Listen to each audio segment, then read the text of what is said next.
नमस्कार दोस्तों, जिया डिफेंस पर आपका स्वागत है। दोस्तों, भारत के स्वदेशी एयरक्राफ्ट कैरियर आइनस विक्रांत पर एमआरएसएम मिसाइल सिस्टम तैनात कर दिया है, जो दुश्मन पर 2448 किलोमीटर प्रति घंटा की गति से टूट पड़ता है। दोस्तों, भारतीय नौसेना का पहला स्वदेशी एयरक्राफ्ट कैरियर आइनस विक्रांत की ताकत और भी बढ़ गई है। अब इसमें मीडियम रेंज की सरफेस टू एयर मिसाइल तैनात कर दी गई है। यह ऐसी मिसाइल है जो कम धुआं छोड़ती है, साथ ही अधिक गति की वजह से दुश्मन इसे ट्रेस नहीं कर पाता और इसका शिकार बन जाता है। दोस्तों, विक्रांत एयरक्राफ्ट कैरियर पर पहले से ही ब्रह्मोस मिसाइल को तैनात किया गया है। इसके अलावा इस मिसाइल की तैनाती से इस युद्धपोत की ताकत जाहिर तौर पर बढ़ जाएगी। नौसेना के अन्य गाइडेड मिसाइल डिस्ट्रॉयर में भी इसी तरह की मिसाइल तकनीक तैनात की गई है। दोस्तों, इस मिसाइल को डीआरडीओ ने इजराइल के IAI कंपनी के साथ मिलकर बनाया है। इजराइल से भारत को मिली बराक मिसाइल भी एमआरएसएम ही है। सतह से हवा में मार करने वाली मिसाइल आर्मी वेपन सिस्टम में कमांड पोस्ट है। Multi function radar mobile launcher system होता है। यह इजराइल की खतरनाक मिसाइल बराक 8 पर आधारित है। दोस्तों, एमआरएसएम का वजन करीबन 275 किलोग्राम है, लंबाई 4.5 मीटर है और व्यास 0.45 मीटर होता है। इस मिसाइल पर 60 किलोग्राम वारहेड यानी हथियार लोड कर सकते हैं। यह 2 स्टेज की मिसाइल है जो लॉन्च होने के बाद धुआं कम छोड़ती है। दोस्तों, एक बार लॉन्च होने के बाद एमआरएसएम आसमान में सीधे 16 किलोमीटर तक टारगेट को गिरा सकती है। वैसे इसकी रेंज आधा किलोमीटर से लेकर 100 किलोमीटर तक है, यानी इस रेंज में आने वाले दुश्मन या विमान, ड्रोन या मिसाइल को निस्तनाबूद कर सकती हैं। दोस्तों, एमआरएसएम मिसाइल में नई बात है रेडियो फ्रीक्वेंसी सीकर, यानी यह दुश्मन यान अगर चकमा देने के लिए सिर्फ रेडियो का उपयोग करता है तो यह उसे मार गिराएगी। इसकी गति है 680 मीटर पर सेकंड, यानी 2448 किलोमीटर पर आवर। इसकी गति इसे बेहद घातक बनाती है। दोस्तों, भारत ने इजराइल से एमआरएसएम मिसाइल के 5 रेजिमेंट खरीदने की बात की है। इसमें 40 लॉन्चर और 200 मिसाइलें आएंगी। इस डील की करीब कीमत 17,000 करोड़ रुपए है। इन मिसाइलों की तैनाती से भारत को एयर डिफेंस कवच बनाने में मदद मिलेगी। दोस्तों, भारत की इजराइल से अच्छी दोस्ती है। भारत ने 1996 में इजराइल से 32 सर्चर अनमैन्ड एरियल व्हीकल खरीदे थे। इसके अलावा लेजर गाइडेड बम भी खरीदे गए। बराक 1 मिसाइल से लेकर बराक 8 और बराक ER-8 मिसाइल की डील चल रही है। बराक मिसाइलें भी एमआरएसएम का ही शानदार नमूना है। दोस्तों, विशाखापट्टनम गाइडेड मिसाइल डिस्ट्रॉयर में 32 एंटी एयर बराक मिसाइलें तैनात की जा सकती हैं, जिनकी रेंज 100 किलोमीटर है, या बराक ER मिसाइलें तैनात हो सकती हैं, जिनकी रेंज 150 किलोमीटर है। इसमें 16 एंटी शिप या लैंड अटैक ब्रह्मोस मिसाइलें लगाई जा सकती हैं, यानी इन दोनों मिसाइलों से लैस होने के बाद यह युद्धपोत समुद्री शैतान की तरह दुश्मन के जहाजों और विमानों पर मौत बनकर टूट पड़ेगा। दोस्तों, जो बराक ER मिसाइल है उसकी रेंज बराक 8 मिसाइल से अधिक है। दोस्तों, बराक ER की रेंज 150 किलोमीटर है और दोस्तों, भारत जब चाहे बराक ER मिसाइल को तैनात कर सकता है, क्योंकि दोस्तों इसकी टेक्नोलॉजी भी भारत के पास है और कुछ टेक्नोलॉजी ER की इजराइल और भारत मिलकर डेवलप कर रहे हैं। और दोस्तों, इस मिसाइल सिस्टम को भी भारतीय नौसेना में तैनात किया जाएगा। दोस्तों, इस मिसाइल सिस्टम को नेवल वर्जन में LRSAM या बराक 8 मिसाइल सिस्टम कहते हैं। और दोस्तों, इसी मिसाइल सिस्टम को हमारी भारतीय सेना और नौसेना में तैनात किया गया है। उसका नाम दोस्तों एमआरएसएम मिसाइल सिस्टम है, जिसे medium range surface to air missile भी कहते हैं। यह मिसाइल सिस्टम दोस्तों इजराइल और भारत ने मिलकर बनाया हुआ है और भारत के वातावरण के हिसाब से इसका निर्माण किया गया है। दोस्तों, यह भारत के एयर डिफेंस में घुसने वाले किसी भी ड्रोन या aircraft, fighter jet, missile, bomber को मार गिरा सकता है। तो एमआरएसएम भारत का भरोसेमंद एयर डिफेंस सिस्टम है और दोस्तों, ये पहला ऐसा एयर डिफेंस सिस्टम है जो भारत की तीनों सेनाओं में उपयोग किया जाता है। दोस्तों, एमआरएसएम को इजरायली एरोस्पेस इंडस्ट्रीज IAI और भारत के रक्षा अनुसंधान एवं विकास संगठन यानी DRDO ने संयुक्त रूप से तैयार किया है। दोनों संस्थाओं के साथ कुछ अन्य रक्षा कंपनियां भी इस प्रोजेक्ट का हिस्सा रही हैं। दोस्तों, एमआरएसएम एक advance air and missile defence system है। यह जमीन से आसमान तक वार करने वाला एक मीडियम रेंज मिसाइल है। रक्षा विशेषज्ञों का कहना है कि यह 50 से 70 किलोमीटर की रेंज में इस मिसाइल से दुश्मन के एयरक्राफ्ट को मार गिराया जा सकता है।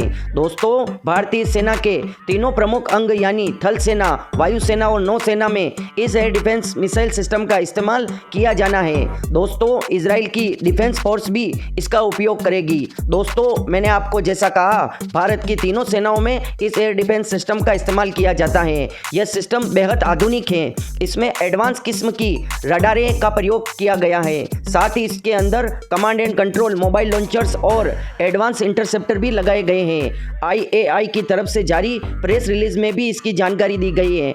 IAI ने बताया है कि टेस्ट के दौरान जमीन से मोबाइल लॉन्चर के जरिए मिसाइल छोड़ा गया था, जिसने एकदम सटीक निशाने पर अपने टारगेट को हिट किया है। और दोस्तों, MRSAM के परीक्षण के दौरान इजराइल के रक्षा विशेषज्ञ और भारतीय साइंटिस्ट भी मौजूद रहे और इसके गवाह बने। इजराइल की सेना MRSAM के सफल परीक्षण से काफी गौरवान्वित है और इस प्रोजेक्ट को भारत के साथ रिश्तों को और मजबूत देने की दिशा में अहम मान रही है।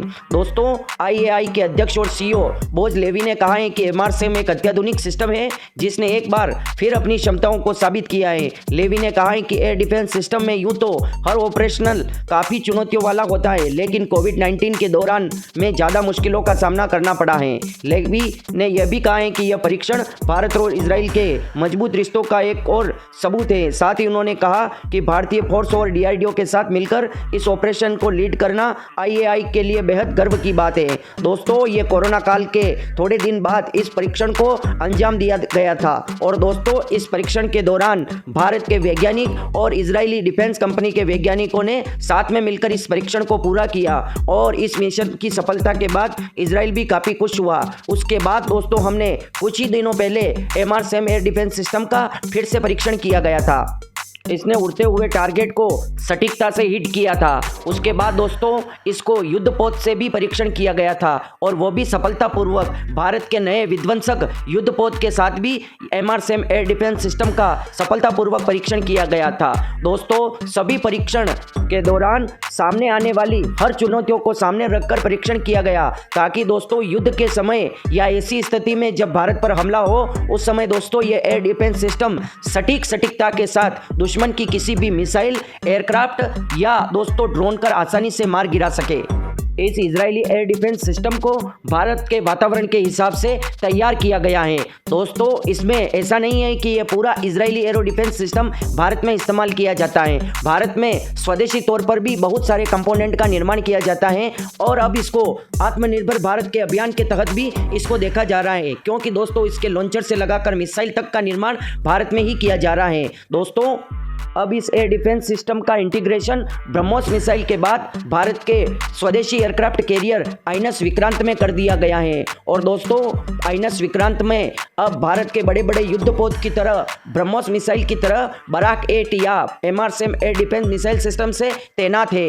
अब दोस्तों, दुश्मन के किसी भी प्रकार के हमलों को झेल सकता है और दुश्मन द्वारा किए गए हमलों को चंद मिनटों में समाप्त कर सकता है। दोस्तों, इसकी टेक्नोलॉजी को इस प्रकार से बनाया गया है कि मिसाइल फायर होते समय बहुत कम न के बराबर धुआं छोड़ती है। इसकी वजह से इसको कोई रडार भी ट्रैक नहीं कर पाता और न ट्रैक करने की वजह से दुश्मन को पता ही नहीं चलता है कि उसका टारगेट कब तबाह हो गया है। ये इतनी डेंजरस और खतरनाक मिसाइल है दोस्तों दुश्मनों के लिए। दोस्तों, बहुत सारे विशेषज्ञ ये भी कहते हैं कि भारत, रशिया, फ्रांस और इजराइल की इतनी सारी टेक्नोलॉजियाँ या इतनी सारी टेक्नोलॉजियों के हथियार का इस्तेमाल करता है, जिसकी वजह से भारत के पास एक डेंजरस वेपन नहीं आ पाता। पर दोस्तों, ये सरासर गलत है। जब भी दोस्तों भारत और इजराइल से कोई हथियार लेता है, उदाहरण के लिए ब्रह्मोस मिसाइल, तो ऐसा नहीं है कि पूरी की पूरी टेक्नोलॉजी भारत इजराइल से ले लेता है। दोस्तों, उस टेक्नोलॉजी का निर्माण भारत और रशिया या इजराइल से ली गई टेक्नोलॉजी को साथ में मिलकर डेवलप किया जाता है और उसके कंपोनेंट और पार्ट्स का निर्माण भी भारत में ही किया जाता है। जैसे दोस्तों ब्रह्मोस मिसाइल रशिया और भारत ने मिलकर बनाई, पर दोस्तों अब इसका पूर्ण इस्तेमाल और निर्माण भारत में ही होता है। यहाँ तक कि भारत इसको निर्यात भी करता है। ऐसा ही भारत इजराइल के साथ भी करता है। MRSAM एयर डिफेंस सिस्टम को भी इजराइल से लिया जरूर गया, पर दोस्तों भारत के DRDO ने साथ में मिलकर इसको डेवलप किया और इसमें कुछ टेक्नोलॉजी भारत की भी इंटीग्रेट की गई। उसके बाद इस एयर डिफेंस सिस्टम को निर्माण किया गया। ऐसे ही हमने दोस्तों हमारे हेलीकॉप्टर इंजन शक्ति इंजन में किया है। हमने फ्रांस से हेलीकॉप्टर इंजन की टेक्नोलॉजी ली और उसको फ्रांस के साथ मिलकर हमने अलग नया इंजन डेवलप किया जिसका नाम हमने शक्ति इंजन रखा।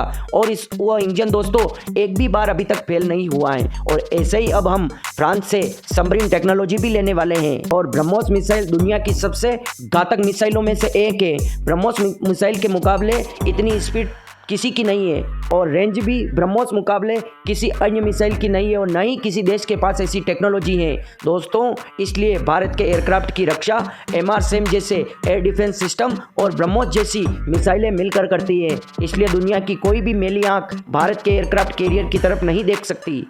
उसके साथ ही आप लोगों को बता दूं, एयरक्राफ्ट कैरियर अकेला नहीं चलता है। उसके साथ दोस्तों 2 युद्धपोत चलते हैं जिन्हें हम डिस्ट्रॉयर कहते हैं। साथ ही सबमरीन चलती हैं, साथ ही फ्रिगेट भी चलते हैं। इसके अलावा एयरक्राफ्ट कैरियर पर फाइटर जेट तैनात रहते हैं। वो भी दोस्तों उस एयरक्राफ्ट कैरियर की सुरक्षा करते हैं। इसलिए दोस्तों इस MRSAM एयर डिफेंस सिस्टम के इंटीग्रेशन की वजह से हमारे एयरक्राफ्ट की ताकत कई गुना बढ़ गई है। मुझे लगता है पूरा वीडियो आपके समझ में आ गया होगा और वीडियो अच्छा लगा हो तो वीडियो को लाइक, कमेंट, शेयर और सब्सक्राइब करना ना भूलें और कमेंट बॉक्स में जय हिंद लिखकर हमारा मनोबल बढ़ाएं। जय हिंद दोस्तों।